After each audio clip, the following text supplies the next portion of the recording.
प्रिय विद्यार्थियों, आज हम बीए प्रथम वर्ष के भक्तिकालीन साहित्य के अंतर्गत रसखान कवि का अध्ययन कर रहे हैं।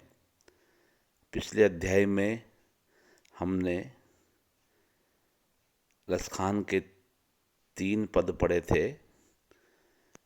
वहाँ से आगे के पद हम अब इस वीडियो व्याख्यान के माध्यम से पढ़ेंगे। देखिए, आज गई होती भोरई हो, रस खानी रही कई नंद के भोनई। बांको जियो जुग लाख करोड़, जसुमति को सुख जात कयो नहीं। तेल लगाई भों बनाए बनाए डिडो नहीं।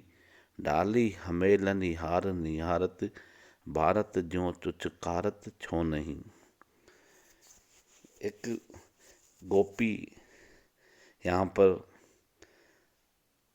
नंद बाबा के घर पर जो दृश्य उसने देखा उसका वर्णन करती हुई कहती है कि आजू गई होती भोरई ही, आज ही सवेरे, भोर मतलब सवेरे ही मैं जब गई हुई थी नंद बाबा के, सो रस खानी रही कहीं नंद के भो नहीं।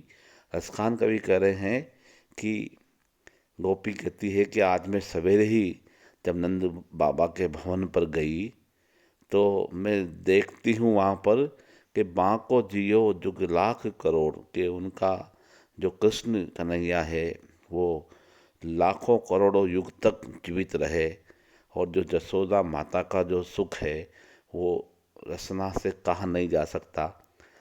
जसोदा माता के सुख का वर्णन जिव्या से नहीं हो सकता।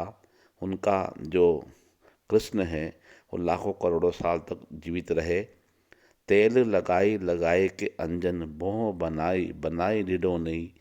क्योंकि उसने जो दृश्य वहाँ पर देखा कि जसोदा माता भगवान श्री कृष्ण के तेल लगा रही है, और तेल लगाने के बाद उसने आँख में काजल लगाया, उस काजल से उनकी भुएँ बनाई, और भुएँ बनाने के साथ एक काला टीका उन्होंने कृष्ण के मस्तक पर भी अंकित किया।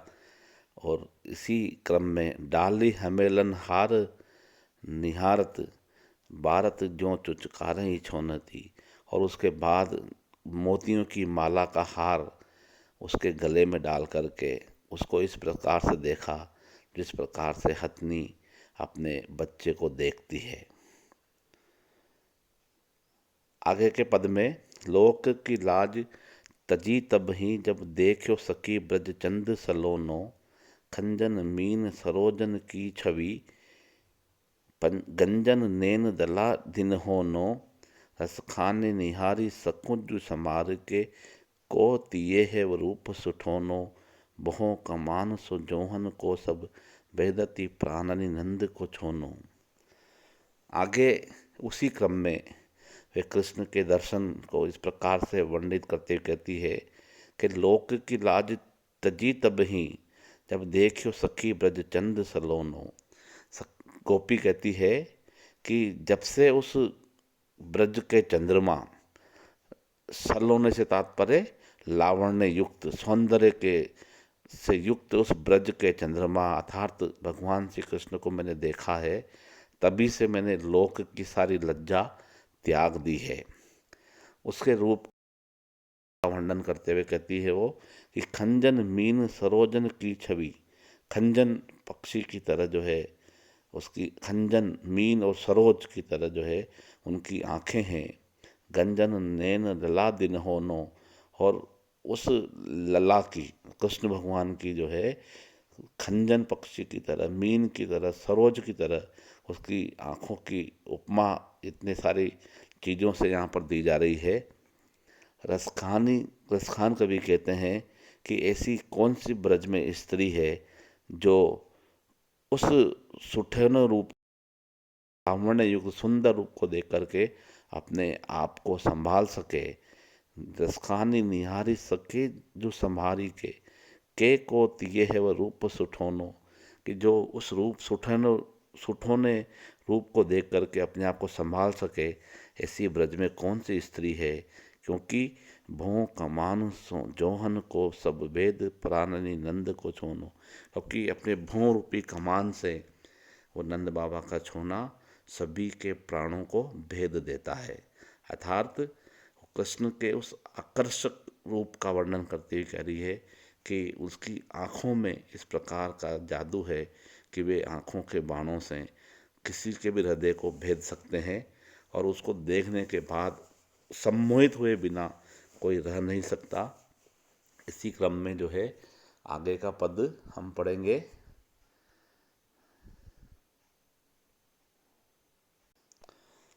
धूरी भरे अति शोभित श्याम जू, तैसी बनी सिर सुंदर चोटी, खेलत खात फिरे अंगना पग पैंजनी बाजती पीरी कछोटी, वाह छवि को रस खानी विलोकत, भारत काम कला निज कोटि, काग के भाग बड़े सजनी, हरि हाथ सु ले गयो माखन रोटी। यहाँ पर कृष्ण के बाल रूप का वर्णन करते हुए रसखान कवि लिखते हैं कि धूरी भरे अति शोभित श्यामजू, भगवान कृष्ण के बाल्यकाल का वर्णन करते हुए कह रहे हैं कि वो धूल से सने हुए, धूल से भरे हुए भगवान श्री कृष्ण अत्यधिक सुशोभित हो रहे हैं, और वैसी ही सुंदर चोटी उनके सर पर बनी हुई है। खेलत खात फिरे अंगना, और वो छोटा कृष्ण खेलते हुए खाते हुए अंगना आंगन में फिर रहा है, और उनके पैरों की पायजें बज रही है, और पीरी का छोटी उन्होंने पहन रखी है। वह छवि को रस खाने विलोकत, उस छवि को, उस सौंदर्य को देख करके, उस रूप को देख करके जब रसखान कवि कह रहे हैं कि उस रूप को देखने के बाद मैं अपनी करोड़ों कलाओं को उनके ऊपर न्यौछावर कर सकता हूँ।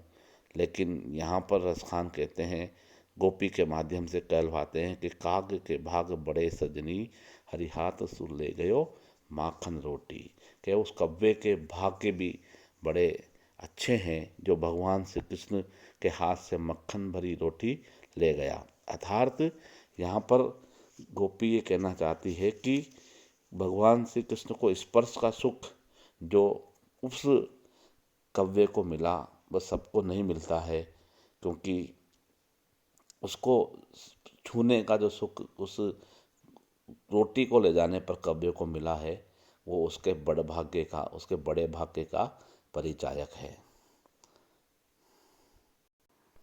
आगे के पद में रसखान कवि लिखते हैं, ब्रह्मा में ढूंढ्यो पुराणन गायन, वेद ऋचा सुनि चौगुने चायन, देखियो सुनियो कब हूँ कित वह, कैसे स्वरूप और कैसे सुभायन, हेरत तेरत तेरत हेरत हारी पर्यो, रसखानी बतायो न लोग लुगायन, देखो ध्रुव कुंज कुटीर में बैठो, पलोटत राधिका पायन।